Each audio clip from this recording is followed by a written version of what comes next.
Buongiorno. Good morning, everyone.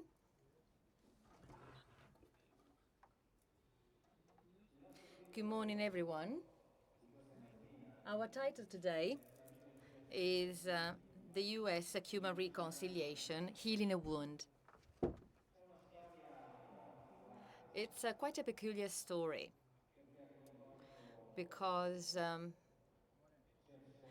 it has involved and affected people playing different roles. But at some point, we've all been surprised, maybe they were not, that in 2014 and 2015, not so long ago, John Kerry, the U.S. Secretary and Ministry for Foreign Affairs, at some point said the Holy Father and the Vatican launched a new chapter in the relations between the two countries, between Cuba and the U.S. That was a big surprise among the public opinion, not only in Italy, but at international level. Why? Why is that? How has the Pope started to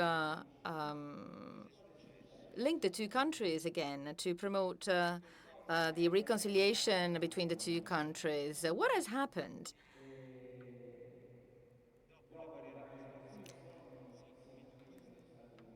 So there was a direct intervention by the Pope.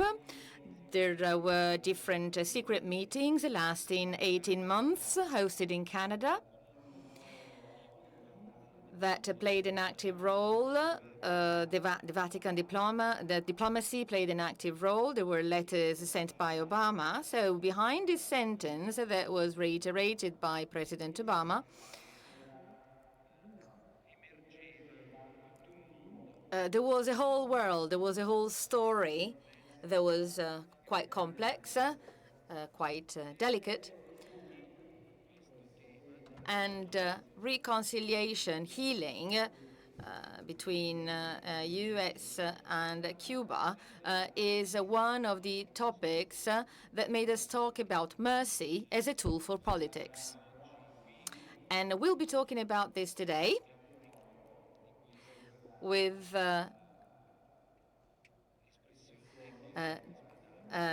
Father Spadaro. But this is one of the events, the reconciliation between the U.S. and Cuba, that have made us think that mercy is something which does not only have to do with two people. It's not a private relation between two people, but mercy rather can develop forces and resources that have to do with the hardest topics, the most delicate topics of politics and international relations.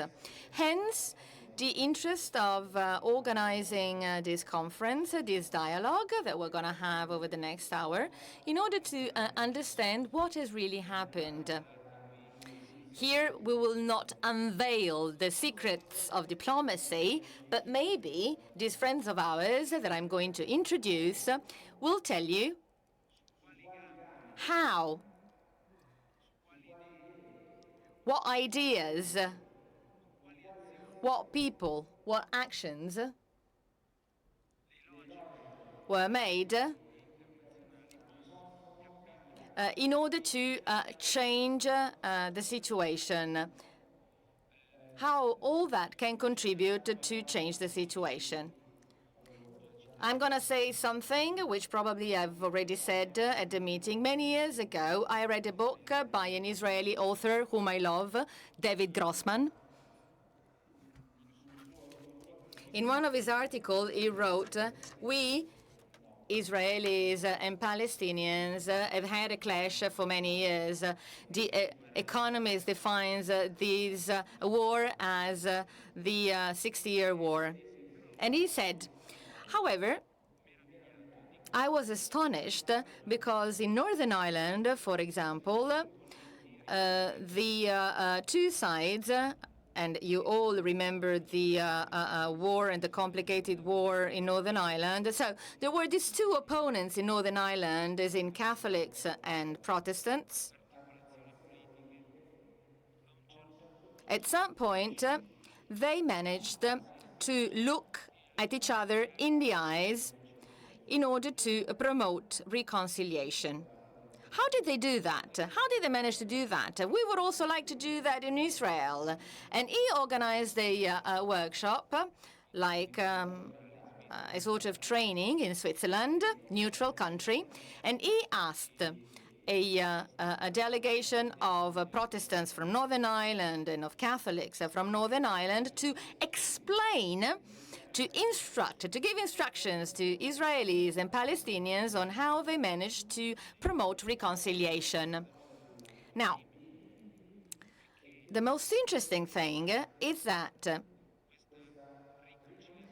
at some point, reconciliation was possible because they thought, okay, if we continue thinking about the past will condemn us. Because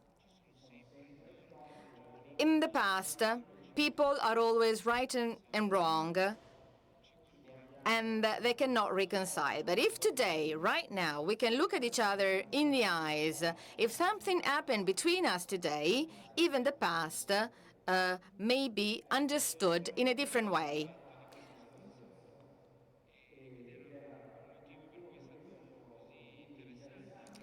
This is why it was interesting for us to organize this conference with the three people. I will shut up in a minute because today the real facilitator of this meeting is Pedro Freyre, to my right. A big round of applause to Pedro. As I told him beforehand, the Americans like hearing, who is the boss? Well, you are the boss, Pedro. He will help us, he will facilitate us, he will lead us during this journey with the two other friends.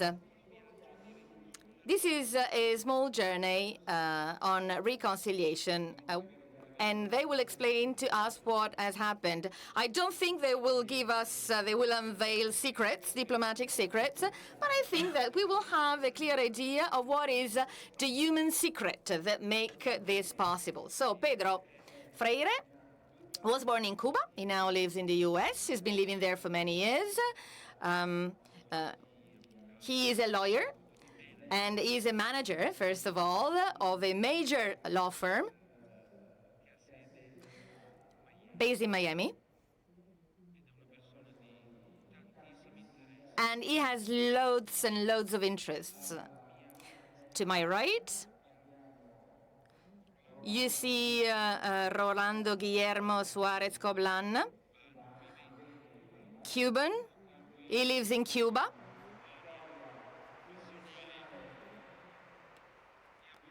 He is also a lawyer.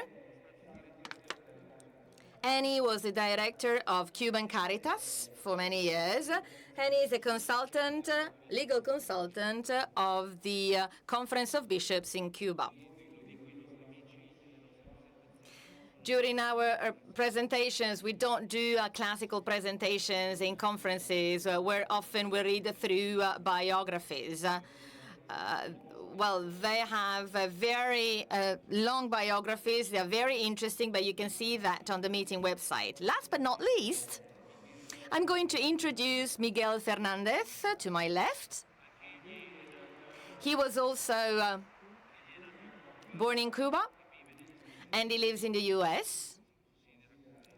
He is an American citizen. He considers himself as an American citizen, although this DNA, with this mixed DNA, so to speak, between Cuban and American mixed DNA, makes it difficult to say where you come from. Miguel Fernandez is a major entrepreneur, And he especially works in the healthcare sector and in the welfare sector. He chairs many boards of directors, and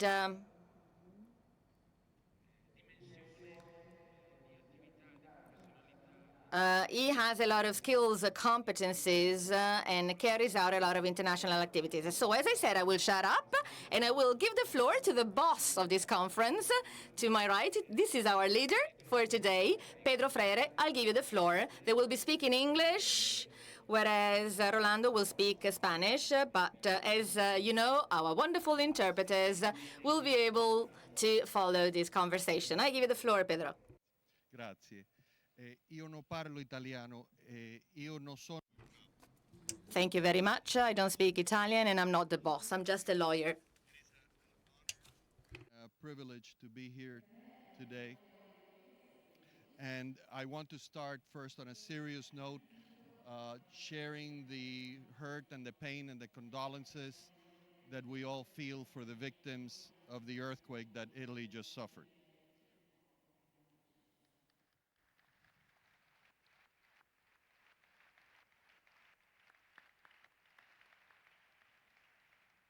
With that, I will start focusing on the question of why are we here today?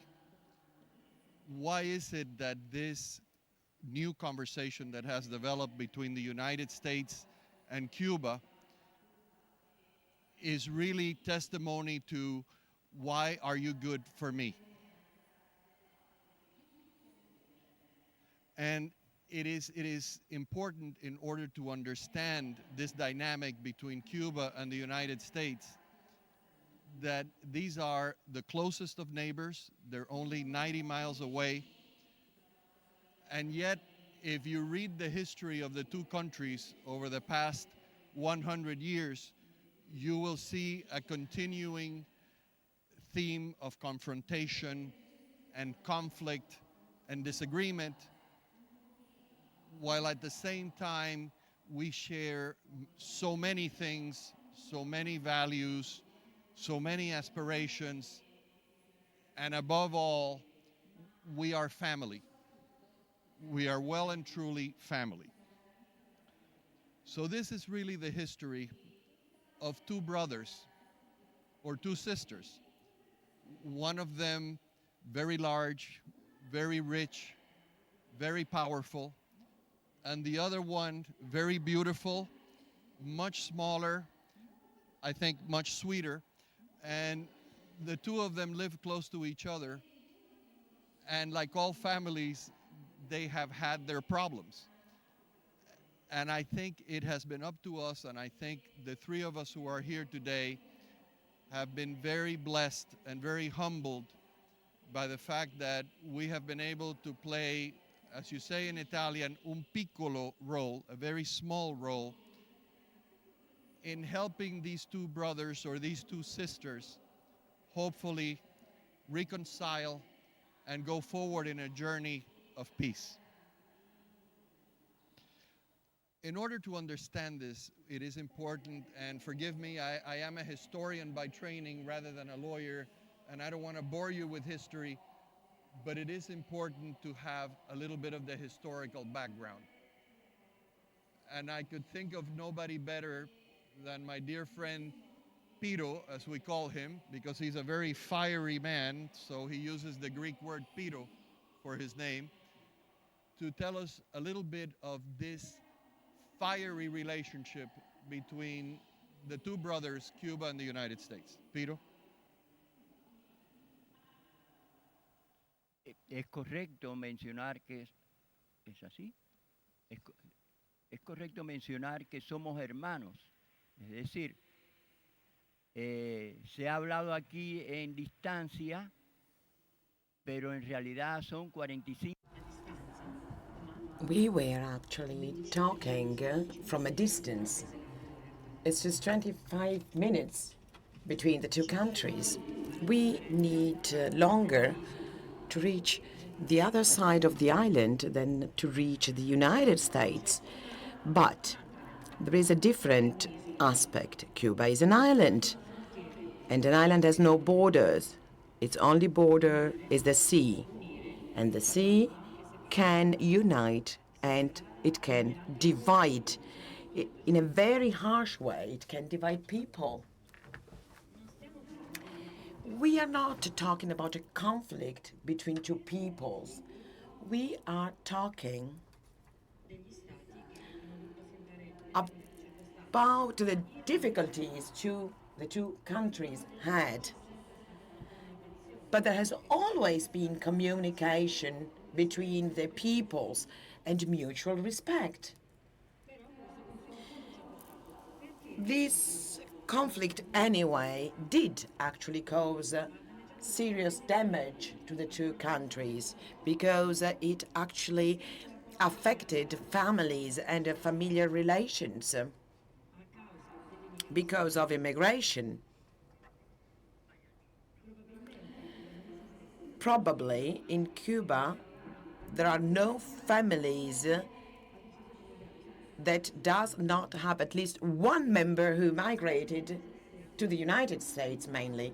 And probably Cuba does not have a single family where there is a communication lag between the different members because of the conflict. So what did this bring us? Well, there's a better understanding, there's better communication. We now understand better the reality of Cuban families, and we now know what are the chances of these families when they leave outside the country. But this also meant that when the island, that was so beautifully described by Pedro, when the island or since the island has so many potential skills from different point of view, cultural, economic, and social, it can really bring a great contribution to the rest of the world. Anyway, it was limited for decades in its potential. If this reality goes on changing, the first to have benefits from that will be families. 50 years ago, those who left the country, their parents are now 50 years older. They're rather either dead or they cannot communicate with their relatives. So this change in facts enables family to reunite, but we need to change the scheme, so to speak, of these relations. So the objective is try and reunite families, and in economic terms that will lead to reinforcing the social reality of families. But first we have to bring people together.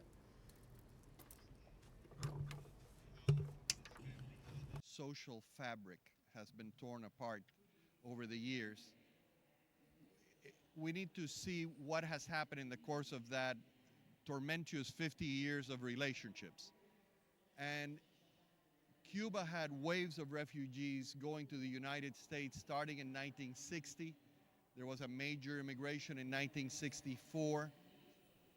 Subsequent to that, there was an event called Operation Peter Pan, where the Catholic Church assisted in the immigration of over 14,000 Cuban children to the United States.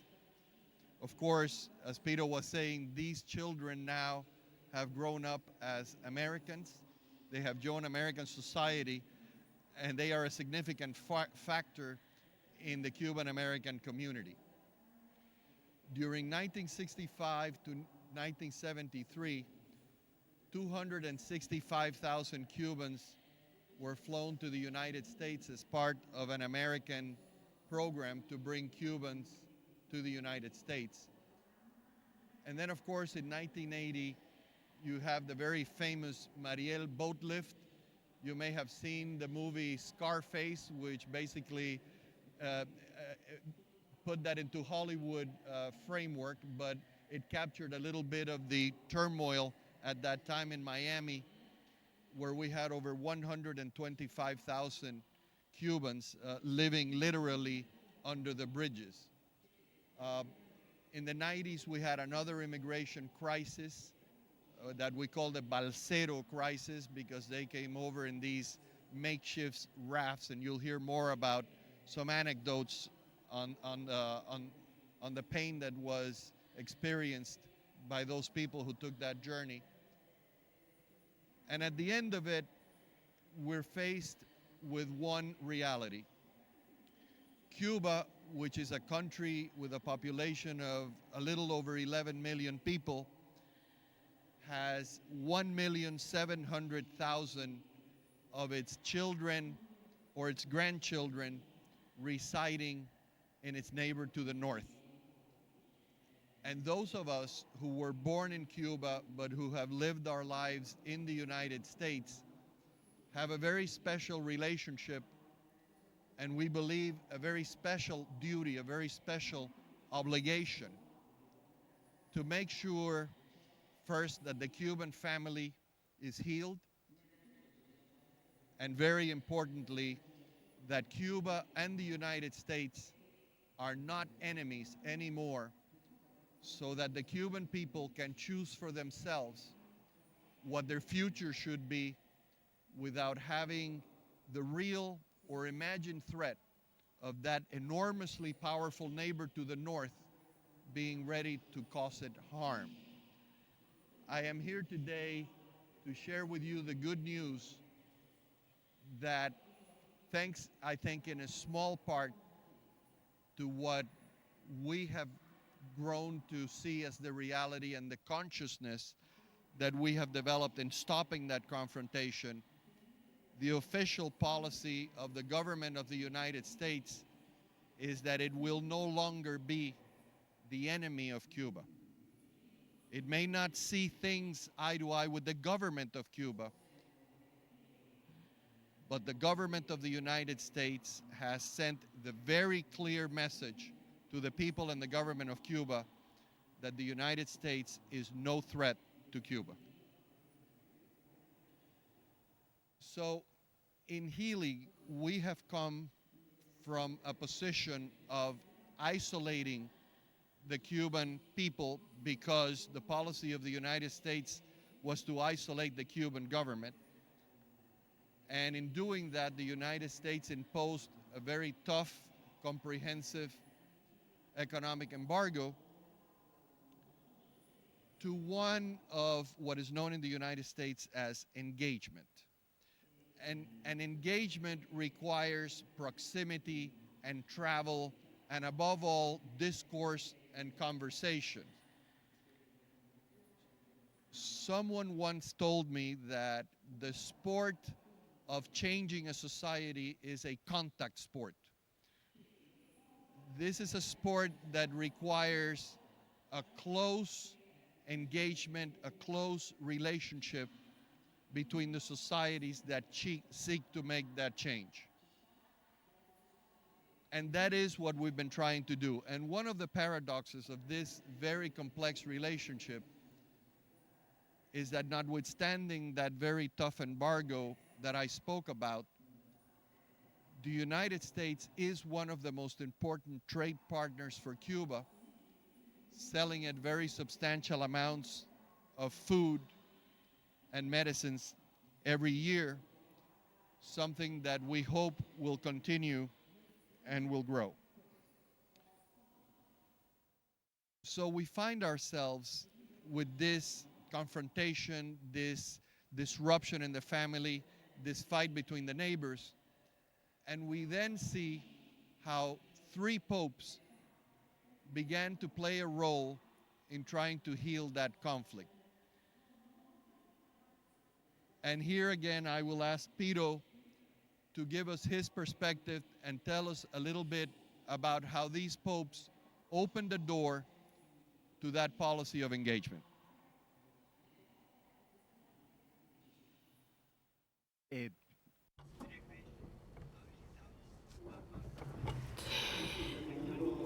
Yes, we had different popes coming to Cuba. The Pope came 3 times to Cuba. That's not normal in the rest of the world. And I'm referring to the 3 popes in a general way, because I wanted to talk about the mission, the message they brought to the Cuban people. Pope John Paul II, after he arrived in Cuba, he kissed the ground, and his first words were, "Let Cuba open the doors to the world, and the world open the door to Cuba."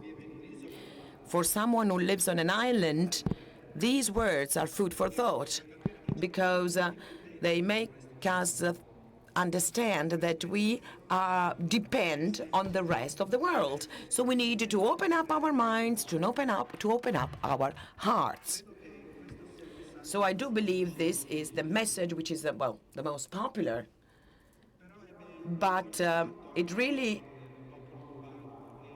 had a strong impact on the Cuban people, as well as other 2 messages of Pope John Paul II. He talked about family, of the importance of taking care of the family, because the family is the heart of a country and of its future.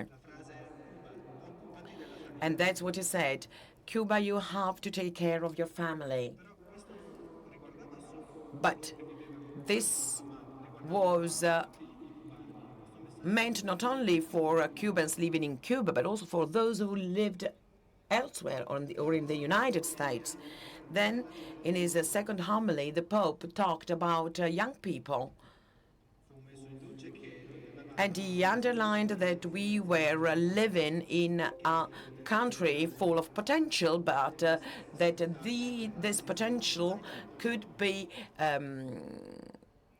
used mainly and by the young people, even though there was this emigration that was still increasing because young people were looking for their own personal achievement, and this obviously meant to further disrupt families. Cuba is a unity, is a nation, is a people. And Cubans do know that wherever they live.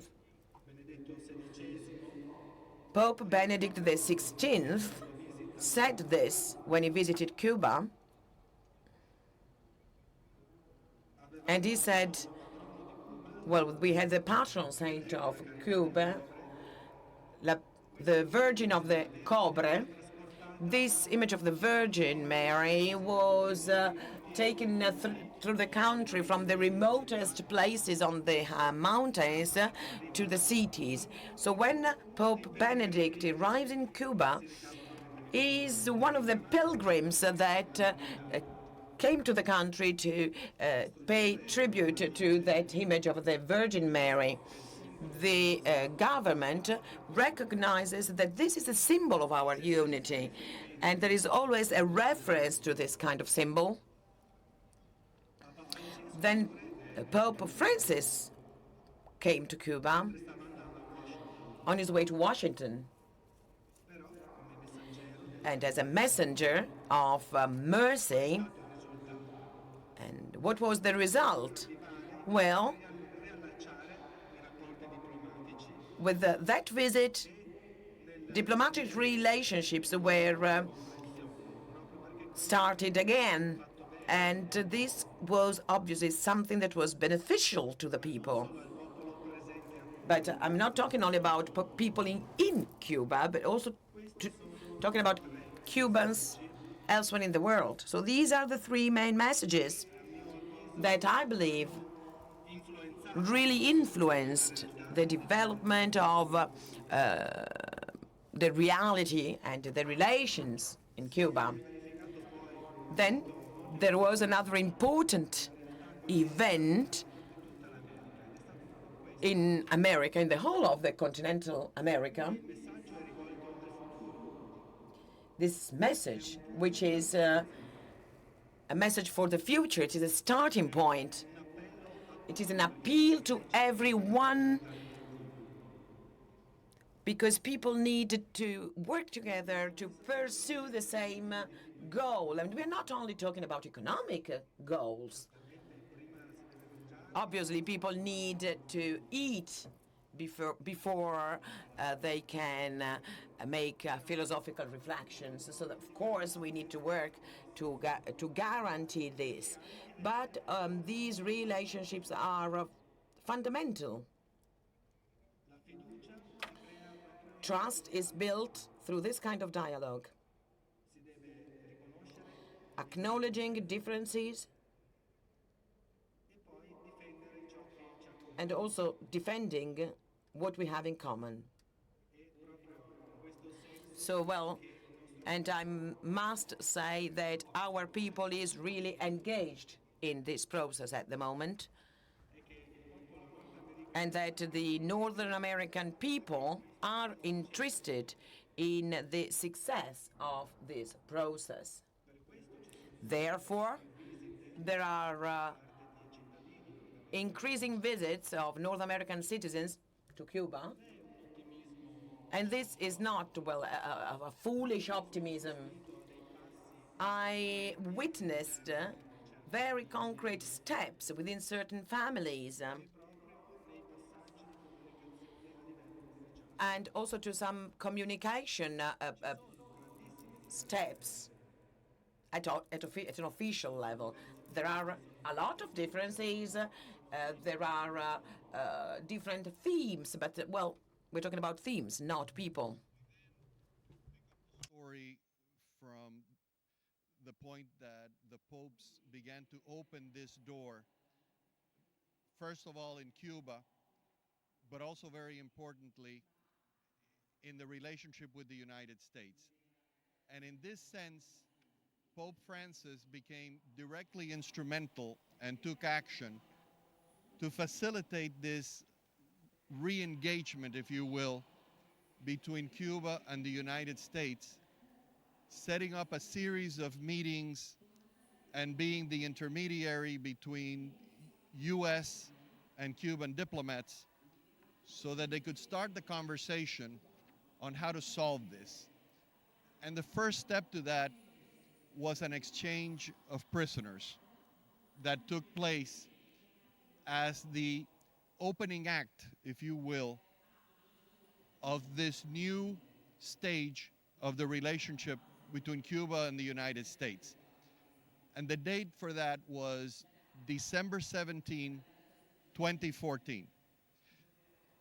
And one of the most astonishing things that happened on that day was that in the streets of Havana, after these 50 years of confrontation with the United States, and after 50 years of the Cuban people being told that the United States was their biggest enemy, the church bells rang out, and the American flags, which I have no idea where they came from, that had been hidden away in the drawers and under the beds of the Cubans, came out.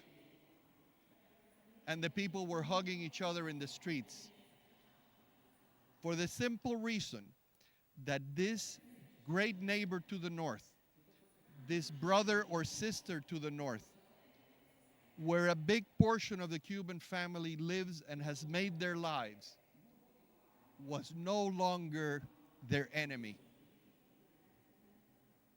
And it is important to remember that, and it is important to remember that notwithstanding the very significant differences that remain between the way the U.S. governs itself and the way Cuba governs itself, and all the changes that are still to come in Cuba, the people of the United States, the people of Cuba, but very specially those of us who have the honor and the privilege to call ourselves Cuban Americans, want there to be peace, want there to be a future for the Cuban people, that the Cuban people decide for themselves, and want the people to have a prosperous view of what the future holds for that island. the American president that opened to that walked through the door, opened by Pope Francis, was President Barack Obama, now in his last year of office. And we were very fortunate, Mike and I, to participate in a very small way in the process that went through and some of the steps that the administration took to solve this first step, this first hurdle of diplomacy, and to change the direction of American policy towards Cuba.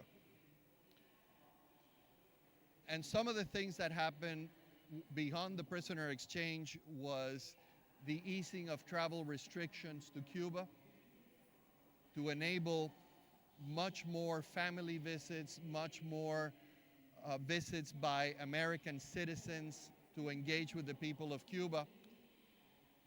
The reopening of the U.S. Embassy in Havana and the reopening of the Cuban Embassy in Washington, D.C.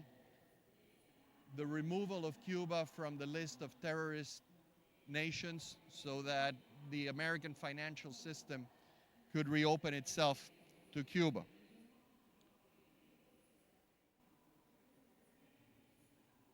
Perhaps, though, the cornerstone, the summit, if you will, of that change that began and was announced on December 17th took place in Havana on March 23rd of 2016. And it was the visit of President Obama to Havana and the speech that he gave that was transmitted throughout Cuba and was addressed directly to the Cuban people. I will share with you a couple of small stories of how that speech came to be made, and again, the very small role that people like Mike and myself had in giving some input to that speech. A few weeks before the trip, a group of us were invited to the White House, and we were able to share and give input to the president's speechwriter, Ben Rhodes, on what the feeling of Cuban Americans, what the feeling of the Cuban people were that should be reflected in that speech. And I am very happy to say, and here I will show for one moment my political colors. I am a Democrat, and I think President Obama did a wonderful thing. The president's staff not only listened to us, but every single point that was made by that small group of Cuban Americans was reflected in the president's speech. And on that day, and Mike and I were present at that speech, we sat in an auditorium, an old, beautiful auditorium in Havana, and in front of us was our president, President Obama, representing the majesty and power of one of the greatest democracies in the world, speaking directly to the president and the Council of Ministers of a Marxist, authoritarian, single-party government. And it was done with respect and peace, but with a very clear message. Number one, that the United States was no longer the enemy, and number two, the reality that we view the world differently. He opened the speech quoting a very famous poem by Cuba's greatest poet and the father of Cuba, José Martí, where he offers a white rose, una rosa blanca, una rosa bianca, not only to his friends, but to his enemies. I suggest that you Google that poem. It's a very beautiful poem. And that was the opening line of the U.S. president to the people of Cuba. I offer you a white rose, the message of peace. He then went on to say, I have come to bury the last remnants of the Cold War in the Americas. He then went on to say, over the years, the Cuban culture and the American culture have blended together. And this goes to some very basic things like the national sport. The national sport of Cuba is baseball. It is not soccer. It is not swimming. It is not American football. It is baseball. And the reason for that is because that history that unites Cuba and the United States, that unites the people of Cuba and the United States, have resulted in this blending of the cultures. He then went on to say, and this is one of my favorite quotes, he quoted Reverend Martin Luther King, and he said, "We could not forget the fierce urgency of now. We can no longer delay this reapproachment, this reconciliation between Cuba and the United States. This is the moment. It needs to be done now." He also turned around, and this is a moment where those of us that are Cuban Americans were in the audience, we almost fell off our chairs. He expressed his confidence in the people of Cuba and the future of Cuba, and he said that in the United States we have a clear monument to what the Cuban people can do, and that monument is called Miami, our home. As we like to refer to it, the Republic of Miami. This is where the majority of that 1,700,000 expatriated Cubans live, and it is our pride that we have also helped in our own small way to build that wonderful city.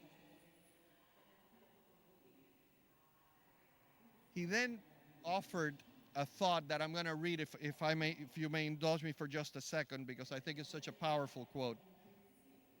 He said, "This is where hope begins, with the ability of people to earn their own living and to build something you can be proud of.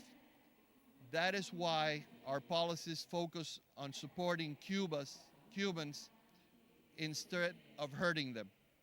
This is why we got rid of limits on remittances, so ordinary Cubans can have more resources. That is why we're encouraging travel, which will build bridges between our peoples." He then said, in a very direct way, that the United States has neither the capacity nor the intention to impose change on Cuba. What changes will come depends upon the Cuban people. The United States will not impose our political or economic model on you. We recognize that every people have the right to decide their own destiny. And then he quoted Jose Marti again. He said, "I have to speak honestly of what I believe, the things that we as Americans believe. Liberty is the right of every man to be honest, to think and speak without hypocrisy." And he concluded with this magnificent phrase. "So let me tell you what I believe. I can't force you to agree, but you should know what I think. I believe that every person should be equal under the law. Every child deserves the dignity that comes with education and health care and food on the table and a roof over their heads. I believe citizens should be free to speak their mind without fear, to organize and to criticize their government, and to protest peacefully, and that the rule of law should not include arbitrary detentions for people who exercise their rights. I believe that every person should have the freedom to practice their faith peacefully and publicly. And yes, I believe voters should be able to change their governments in free and democratic elections." He closed the speech with these words: "The history of the United States and Cuba encompass revolution and conflict, struggle and sacrifice, retribution, and now reconciliation. It is the time now for us to leave the past behind. It is the time for us to look forward to the future together. un futuro de esperanza. And it won't be easy. There will be setbacks. It will take time. But my time here in Cuba renews my hope and confidence on what the Cuban people will do.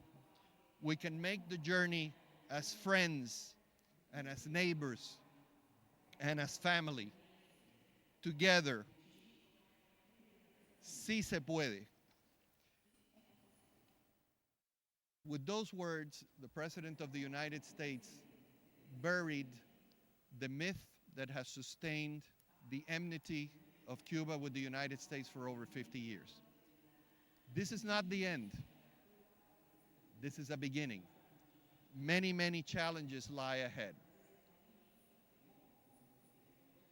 And to talk about those challenges, I cannot think of anybody better than my friend Mike Fernandez. Mike has taken a very special role, and a role that is often thankless. They say that a prophet is without merit in his own land, and Mike has suffered the arrows of people in Miami who still don't want to change their view. And he has done it with tremendous patience and diplomacy and character. And he has exposed himself to this criticism because he believes in the future of Cuba, and he believes that when you have been given many, many gifts, you have the obligation to give those gifts back. And with that, I will pass the word to my friend Mike so he can tell us about the challenges that lie ahead to conclude this journey of peace.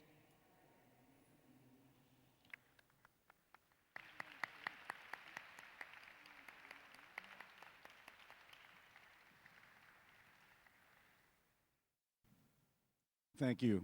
Thank you to all of you.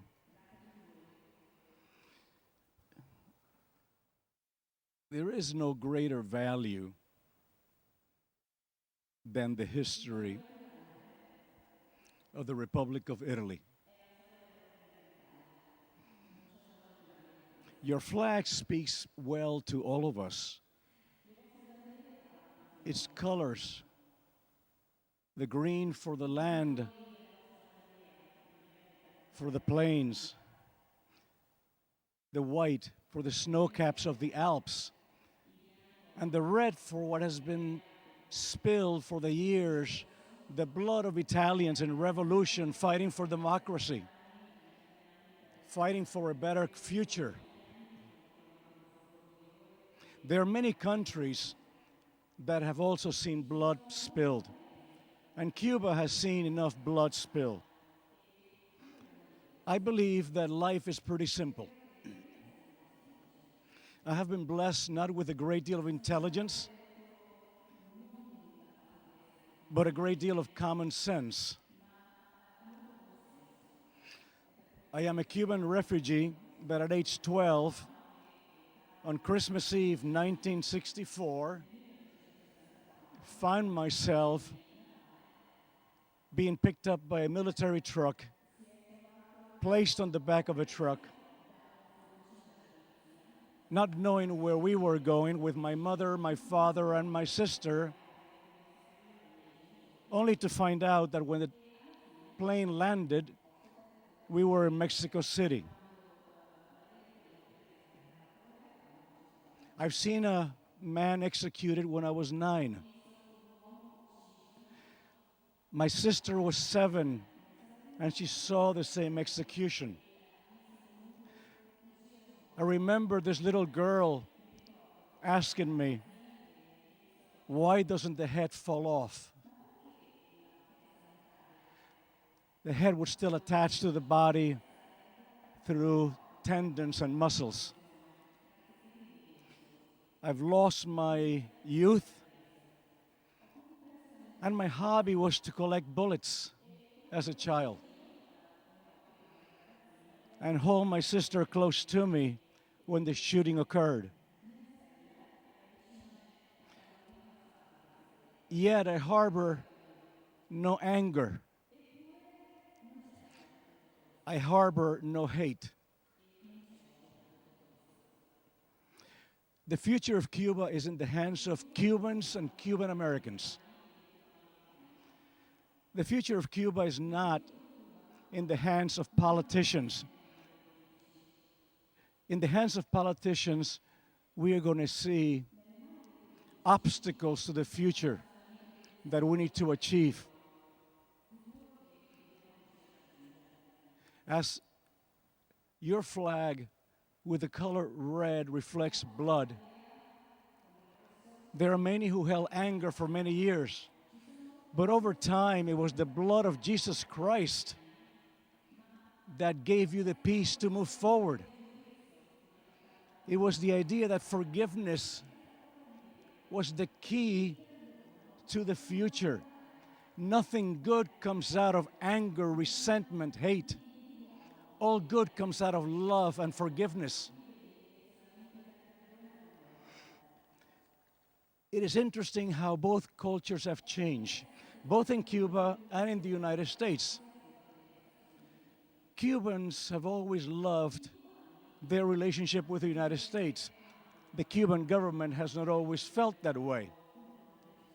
Cubans in the United States, who left under very difficult circumstances, today are the single largest source of income to the Cuban people.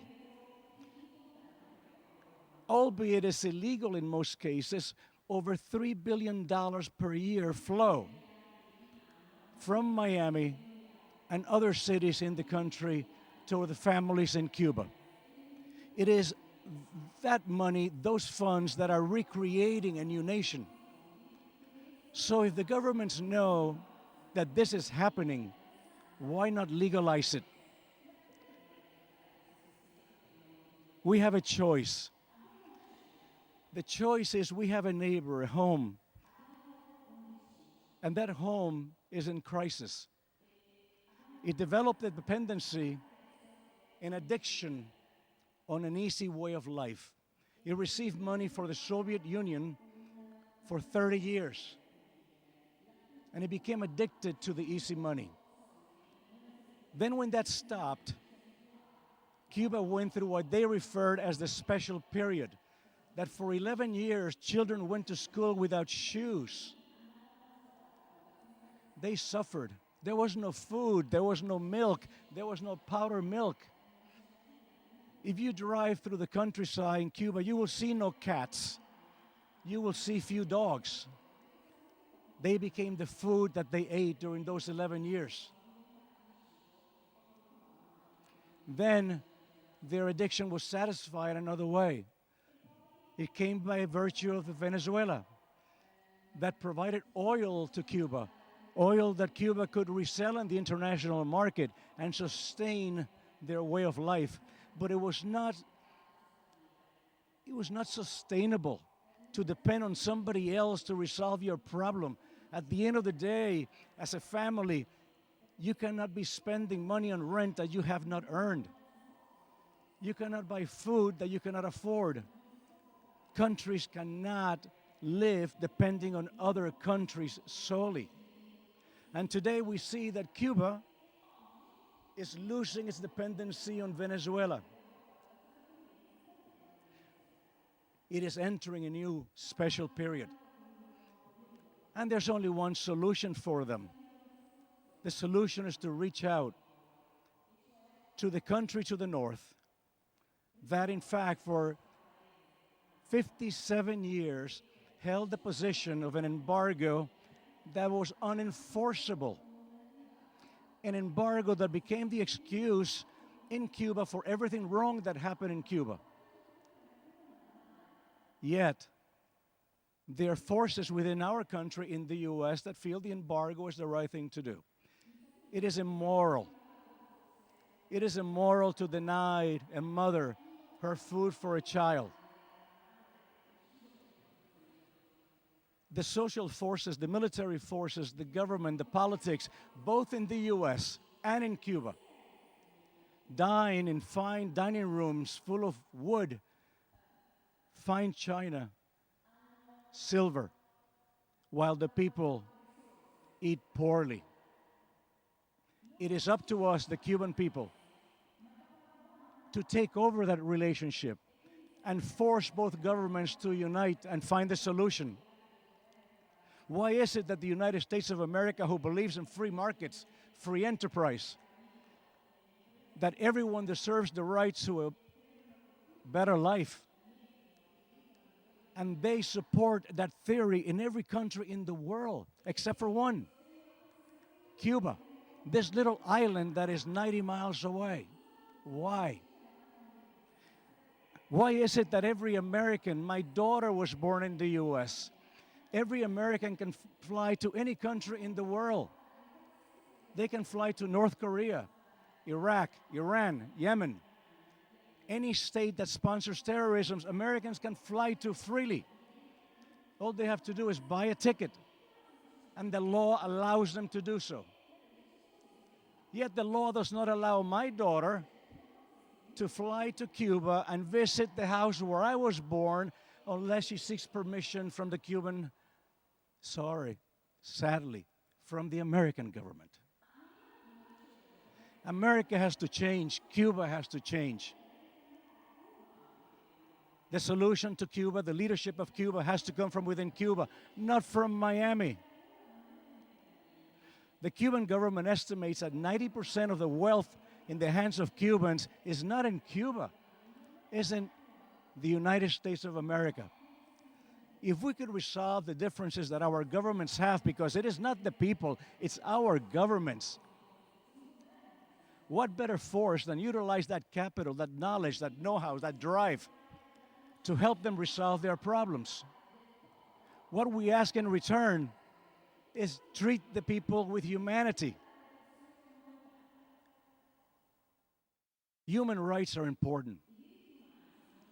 Yet, I would dare to tell you, and I may be wrong, but I think that I am not, that if you ask the people in Amatrice that suffer greatly in this terremoto, what are your choices today? Do you want tomorrow morning to wake up and vote for the party of your choice? Do you want to read 10 newspapers? Do you want to scream out in the street, I support this government or I do not support this government? Or do you want water, food? Do you want a better life for your family? The right to create a better life for your family is a basic human right. That doesn't diminish the rights of free speech, democracy. But we have to start somewhere. And it comes first, the chicken or the egg. Is it democracy that comes first? Or is it a society that is financially able to provide for their families? A society that is not totally dependent on government for their jobs. We have that right. We have the vision. The people in Cuba don't hate us. We're not the mafia from Miami. We're not the bad people. I was 12 years old when I left. And I follow the same party line as my parents follow. The government is bad in Cuba. It has to be replaced. The government in Cuba has to change, has to mature, has to realize that it's better to collect taxes than to manage people. 4 years ago, 100% of the people in Cuba worked for the government of Cuba. Today, with the help of organizations like Cuba Emprende, that teaches entrepreneurs on how to be self-sustaining, there are over 500,000 jobs in Cuba that are run by the private sector. Many people don't know that here in Cuba, nor in the United States. Over 34% of the workforce in Cuba works for the private sector. Let those forces grow.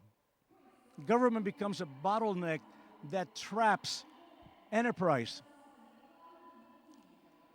The government of Cuba provides a list of what business is legal for the citizens to go into or not go into.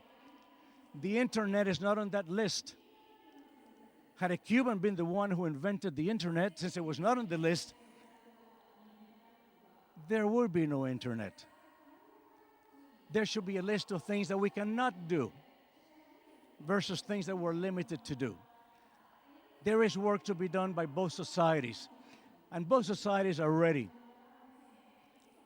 Individuals like, and my politics will come out, individuals like Donald Trump that separate, divide, create hate. There is no place in our society for them. The United States is a land of immigrants. Immigrants like me, immigrants like the Italians who came early, the Irish, the German, the Israelis. We are what America is, and we will ultimately assimilate into America. Leaders of the top 40% of the largest company in the U.S. are created by immigrants.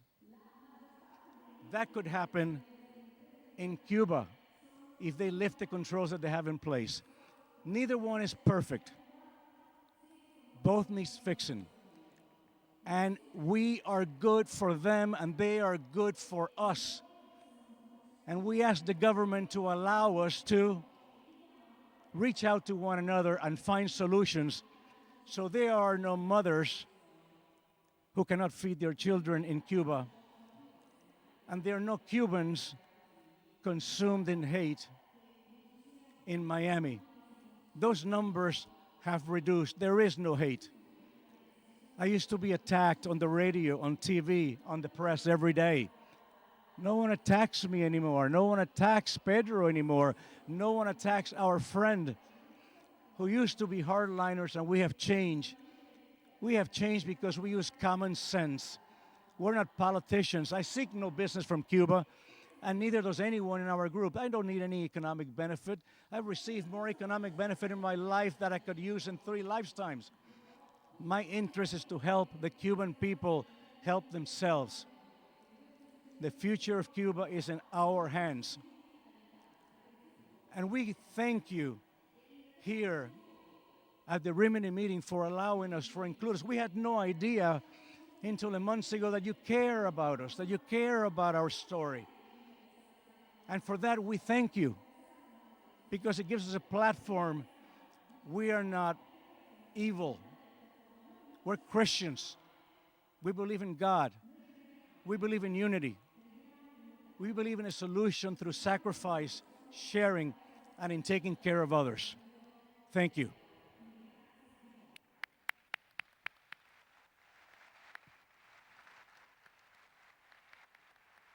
Allora, avete sentito il calore?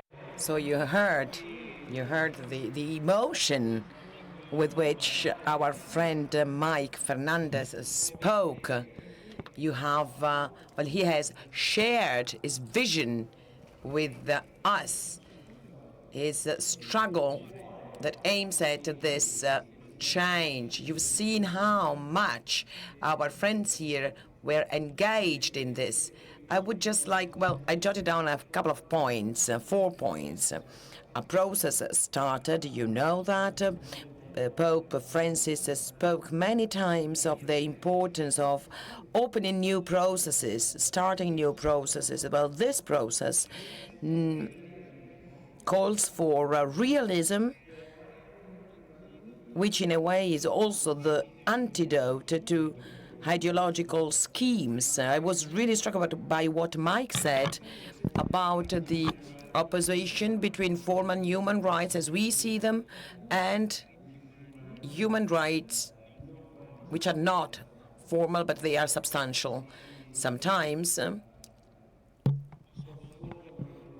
when we change priorities, we are wrong, even though fighting for free expression, for democracy is a big value, but we need to be realistic.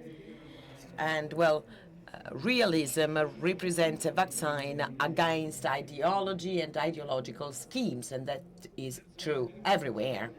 Then there's a third point, people, society, and the Americans, the Cubans, Cuban Americans are readier than their governments are to take this path. They are already mature to take this as a step. They have already started this process because of the importance of reuniting families, as Guillermo was said. Maybe baseball helped too. The visits of 3 popes who opened up this new process. So people are ready, they are willing, and they are in favor of this change in politics. And then my last point is that every change comes from people that they themselves are changing. All political, economic, ideological, cultural changes come from the changing people. People who open up to a new process. We had a slide before on the screen showing that the challenge for Cuban Americans is I will forgive, I will rebuild, I will help. Everything is expressed in the future tense. But I do believe that this awareness is already there, and this process has already started. Forgiveness is there, contribution is there, reconstruction is there. So even though all this belongs to what could look as a very distant world, and is the outcome of a history that people my age experienced first hand during the Cold War, for instance. Well, the presence of our friends here helps us living the title of our meeting also through their experiences, their stories. Pedro, I just have one question. We understood that you really give your contribution to the president's speech when the speech delivered in Havana, but I had the impression that your contribution, Pedro, Guillermo, Mike, is something that you do with your friends. What you do, what you have done,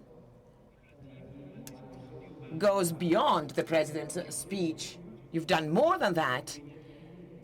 You have committed yourself to a higher level. So what are you doing at the moment? And I really would like to have a very, brief answer from everyone. Pedro, you're the boss, you decide. 1 minute each, though, so that we can close afterwards. Time to Mike because Mike is really driving a whole bunch of different initiatives. But I think it is important to understand, and thank you for noting that what we're trying to do goes beyond one speech and one moment in time and one photo opportunity with the President of the United States. What we're trying to do is to change a reality and a mindset in the place where we can influence our wonderful country, America, the United States of America, but also in the land that saw us being born, Cuba. And that's a much, much more difficult thing to do. And it requires a tremendous amount of patience, diplomacy, and above all, something that Cubans have a lot of problems channeling, which is humility. With that, I will pass the ball to Mike so he can tell you a little bit about some of the initiatives he's leading. So I will tell you that there is not a silver bullet to the problem. There's multiple avenues that need to be taken. So it is now 12:35. I've already had one email to President Shimon Peres today, who's an old friend. I had one email that went to the White House that was responded to already.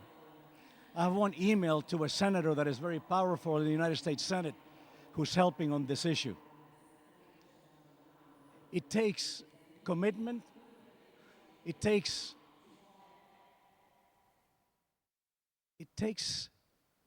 humbleness. that I am as average as anybody else. And in a year and a half, I have never been in politics, nor do I have an interest in being in politics. Zero interest in being in that world. Yet, on the date that Pedro mentioned, this December 17th, 2014, when the embassies were open, I went to my Cuban American friends who are involved in politics, and I said to them, you told me that nothing would happen between Cuba and the U.S. unless they counted on us. You know what? They didn't count on us. And the embassies were open.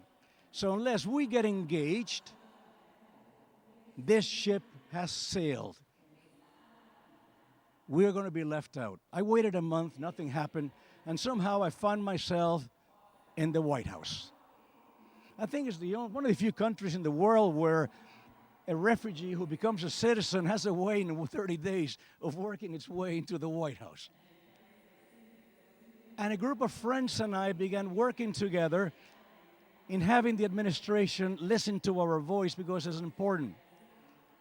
We are working on special bills that will allow the creating of funds in which Cuba will be able to use those funds to rebuild itself. We recognize that the Cuban Americans want to help, yet many of them, after 57 years involved and committed to hating two people versus helping 11 million, to say that they were wrong invalidates their life. But they're coming around. And they're coming around because I choose not to speak to someone who agrees with me. I only respond to people who disagree with me. And you'd be surprised as to how many of them understand the logic. They're smart. And they're changing.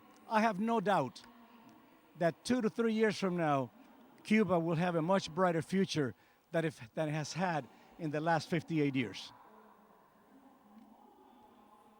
Thank you.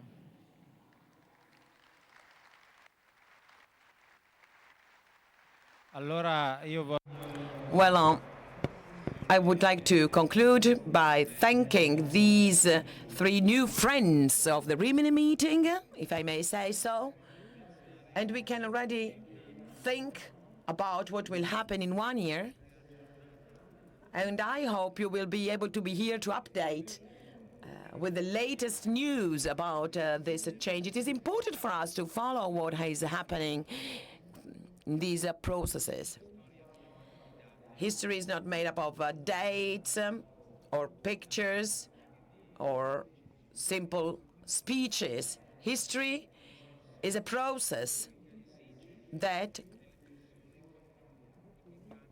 implies change in people. So this is what our friends told us here today.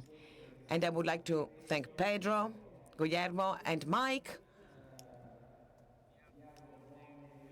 I will now conclude, and I do hope we will meet again next year. And our deep encouragement goes to this process because we're really interested in this change, and we would like really to support Cuba. We really feel for them because we know that they live through a lot of difficulties. Thank you. It's thrilling to see a meeting room with 7,000 to 17,000 people capacity. But for next year, we're going to need 25,000 to 30,000 because we hope to bring you solutions that none of us expect. And you're going to need more seats in this auditorium. ok, va bene, anche noi siamo d'accordo, anche noi siamo... Okay, then, we will bear that in mind. I would just like to remind you all that you can still donate at the fundraising campaign points, the official ones on the fairgrounds. Please donate only in the official fundraising point. Good afternoon.